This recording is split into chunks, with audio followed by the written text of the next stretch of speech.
মবের ভয়ের কথা বলছিলেন শরীফ ভাই বেশ কয়েকবার, যে মবের ভয় আসলে আমরা দেখিনি এ পর্যন্ত কেউই, যে মব কারা আসলে কেউ স্বীকার করছেন না যে মব আসলে কারা, কোন পক্ষ থেকে মব করা হচ্ছে।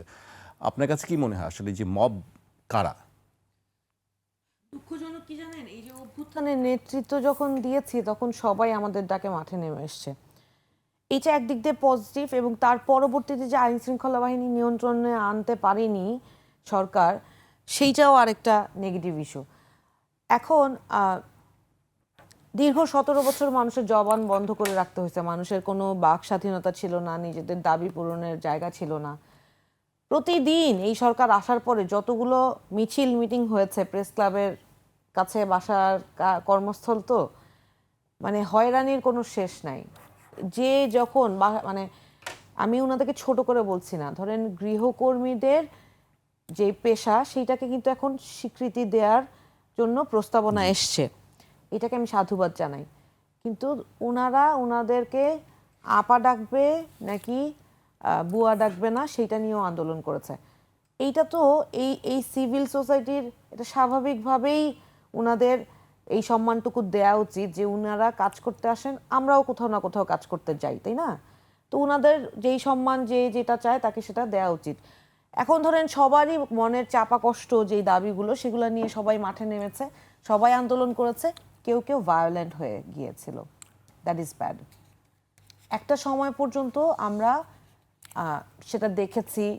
তারপরে কিন্তু আমরা বলেছি যে আইন বহির্ভূতভাবে কোনোভাবে এই ধরনের কাজগুলো করা আমরা কোনোভাবে সমর্থন করি না। সবাই তো একই কথাই বলছেন, প্রত্যেকটি রাজনৈতিক ব্যক্তিত্বরা একই কথাই বলছেন, কিন্তু তারপরেও তো আমরা কিন্তু দেখছি, এই শেষ তারপরও আশঙ্কা করা যেদিন হচ্ছে যে হাদি ভাই মারা নির্বাচনে গেলেন, এটি হতে পারে। সেদিনও আমরা দেখতে পেলাম তৌহিদি জনতার ব্যানারে প্রথম আলো আর ডেইলি স্টারে আগুন দেওয়া হলো, এবং আমরা নিজে গিয়ে সেই যারা সংবাদ মাধ্যমের কর্মী তাদেরকে উদ্ধার করার কাজ করতে হলো সকাল পর্যন্ত।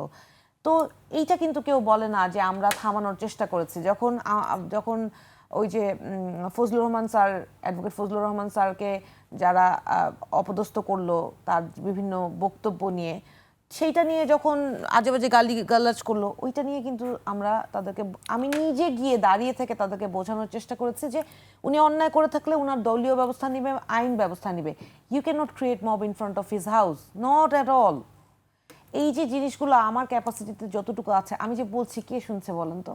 কিন্তু তারপরে কি করবে জানেন, মানে বিরোধী রাজনীতি যারা করে তারা কিন্তু, আমি চেষ্টা করি যে আরেকজন ভালো কাজ করেছে সেই ভালো কাজটুকু বলার, খারাপ করলে সেইটুকুও বলার, কারণ মানুষকে সচেতন হতে হবে।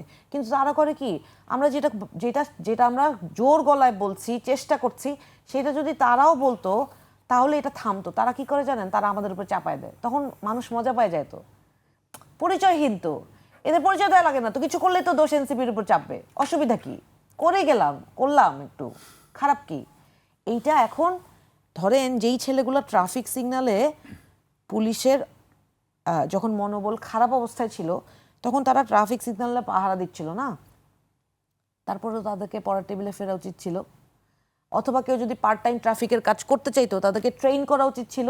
পাশাপাশি যেই পুলিশদের মনোবলের ঘাটতি স্বাভাবিক কারণেই হয়েছে, তাদেরকেও একটা প্রপার কাউন্সেলিং দিয়ে তাদেরকে পুনরায় তাদের সততা এবং নৈতিকতা মেনটেইন করে কাজ করার জন্য তাদেরকে সেই কাউন্সেলিং প্রসেসের মধ্যে দিয়ে, ট্রেনিং এর প্রসেসের মধ্যে দিয়ে নিয়ে যাওয়া উচিত ছিল।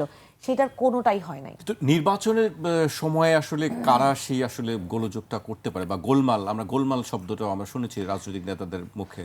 এখন এখন আমাদের আমাদের অবজারভেশন হচ্ছে যে সারা বছর টিআইবির রিপোর্টকে শরীফ ভাই একটু প্রশ্নবিদ্ধ করতে চাইলেন, কিন্তু আমি দেখেছি যে ওই যে আমি যে কথাটা বলে শুরু করেছিলাম মনে আছে, যে সারা বছর বলেছি কেউ শুনে নেয়, আজকে টিআইবির রিপোর্টটা এসছে দেখে রেফারেন্স হিসেবে বলতে পারছি। এখন এইটাতে একটা রেফারেন্সে পার্সেন্টেজ দেয়া, আর আপনি যদি চান আমি সারা বছরের পেপার পত্রিকায় থেকে শুরু করে সমস্ত গণমাধ্যমের পত্রিকার রেফারেন্স এক জায়গায় করে দিলে আপনি বুঝবেন যে এই পার্সেন্টেজটা অ্যাকচুয়ালি ট্রু সিনারিওই আসলে রিপ্রেজেন্ট করে। আপনি এটা ডিনাই করতে পারবেন না, কোনোভাবেই পারবেন না, যে এই পরিস্থিতি আইন শৃঙ্খলা বাহিনীর, এবং এইটা একটা স্পেসিফিক দলকে এখন দোষ না দিয়েও উপায় নাই। সারা বছর আমরা জানতে পারলাম যে উনাদের ভারপ্রাপ্ত চেয়ারপারসন, এখন যিনি অ্যাকচুয়ালি চেয়ারপারসন, উনি দেশে আসলে সব নাকি ঠিক হয়ে যাবে। আমরা সত্যি বিশ্বাস করেছিলাম যে উনি দেশে আসলে সব ঠিক হয়ে যাবে, কিন্তু উনি দেশে আসার পরে উনার কিছু নেতাকর্মী এমন কাজ করছে যে ধরেন এই যে মানুষ সেই দিন শরীয়তপুরে মানুষ মেরে ফেললো, হাতে অস্ত্র নিয়ে মানুষকে ধাওয়া দেয়, মহিলাদেরকে যেখানে সেখানে অপদস্থ করছে, এটা নিয়ে উনারা কি করছে আমি জানি না। তবে আমার কাছে মনে হচ্ছে যে উনি আসার পরে কিছু জায়গায় আমরা আশানুরূপভাবে দেখেছি যে উনি অনেক জায়গায় অনেকে আচরণগত কারণে ব্যবস্থা নিয়েছেন, কিন্তু আবার কেউ কেউ মনে করছে যে উনি আসার পরে আরো বেশি অন্যায় করার মনে হয় লাইসেন্স পেয়ে গিয়েছে, যেটা খুবই অ্যালার্মিং। এটা উনাদের জন্য খারাপ, কারণ সাধারণ মানুষ কিন্তু সহিংস আচরণ দেখলে মানুষের উপরে একটা দলের উপরে আস্থা হারায়, এইটা তাদেরকে হিসাব করা উচিত।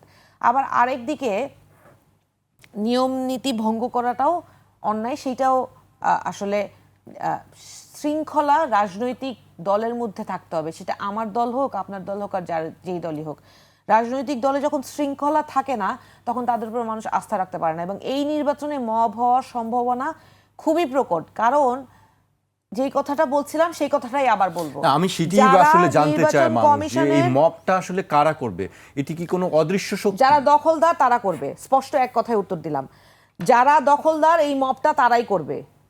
কারণ যখন শরীয়তপুরে এই এই এই ঘটনাটা হয় তখন পুলিশ কাদের প্রতিহত করেছে? যাদের হাতে অস্ত্র নাই তাদেরকে, যে আপনারা এই রাস্তা দিয়ে যায়েন না। এবং সমস্ত রাজনৈতিক ব্যক্তিত্ব যারা সুশীল তারা বলছে যে কেন তাকে বাধা দেওয়া হইলো, তারপরেও সে গেল, তার এই দায় নিতে হবে এই হত্যাকাণ্ডের। অথচ দুঃখজনকভাবে এইটা আপনি স্বীকার করলেন না যে যারা অস্ত্র হাতে সহিংসতা করেছে তারা মোর ভালনারেবিলিটি ক্রিয়েট করেছে দেন যারা এইটার প্রতিবাদ করে এই বৈষম্যর প্রতিবাদ করে তারা তাদের অধিকার, এই একই পথ ব্যবহার করার অধিকার নিশ্চিত করার জন্য রিভোল্ট করেছে। আপনি কোনোভাবেই কোনো অবস্থাতেই অন্যায়ের বিরুদ্ধে আপনি আরেকটা অন্যায় এবং গুরুতর অন্যায় করতে পারেন না।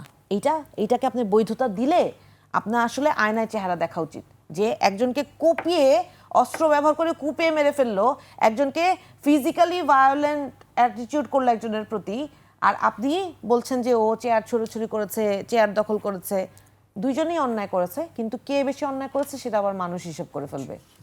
তো এইটা হচ্ছে দখলদারিত্বে যখনই ভাগ পড়ে যাচ্ছে তখনই মানুষ ভায়োলেন্ট হয়ে উঠছে, এবং এটা একটা স্পেসিফিক দলের প্রতি আঙ্গুলগুলো বারবার উঠছে, কারণ তারা নিজের দলের মধ্যেই খুনাখুনি করে প্রায় 158 জন মানুষ খুন করে ফেলছে। বুঝছেন অবস্থাটা কতটা শোচনীয় এবং কতটা ভয়ঙ্কর এবং দুঃখজনক, আশঙ্কাজনক।